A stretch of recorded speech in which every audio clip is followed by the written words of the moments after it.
Liam slowed his steps, his brown boots scuffing the white sidewalk. I realized maybe he was waiting to find out if I would be joining them. Sure, thank you.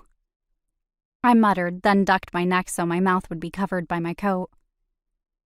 Are you going to Uncle Colson's right now, too? Maddie asked, turning her head slightly to the left to catch my eye. Liam glanced over once, then focused on the street ahead.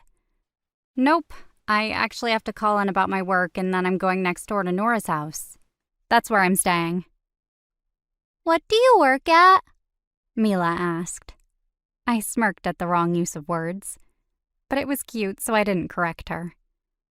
I work from wherever my laptop is. Seraph twisted her head my way, her face scrunching in confusion. Why don't you stay at Uncle Cole's house? The question slammed into me harder than the wind. It was such an innocent question, but a reminder just the same. How was I supposed to explain that my brother was slowly warming up to me, but wouldn't be offering me his spare room anytime soon? Maybe if I used Harry Potter references?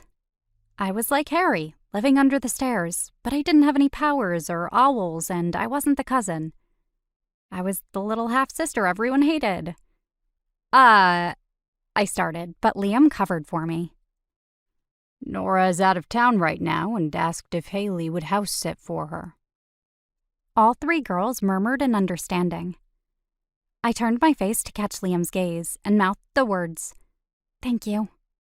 He didn't respond, just kept walking. Okay. We advanced down Main Street a little further, but Liam still hadn't said anything. It bugged me on a weird level.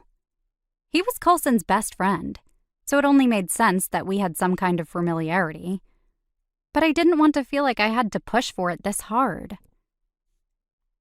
If he didn't like me or want anything to do with me, it was honestly fine. But I knew his girls would be around Coulson a lot, and I had every intention of being around my brother just as often. We were going to have to get used to one another. I wanted to say as much to him, but now his face was drawn tight as he stared at his cell phone. So I kept my mouth shut. Finally, we were in front of my SUV. Well, thanks for making sure I got to my car nice and safe, I said, mostly to Mila. She waved and sweetly said, "You're welcome." Liam added, "Macon isn't really dangerous, though. Just so you know." "But she's a girl all alone. You always tell us to never be alone in the town." Maddie countered, furrowing her dark brows.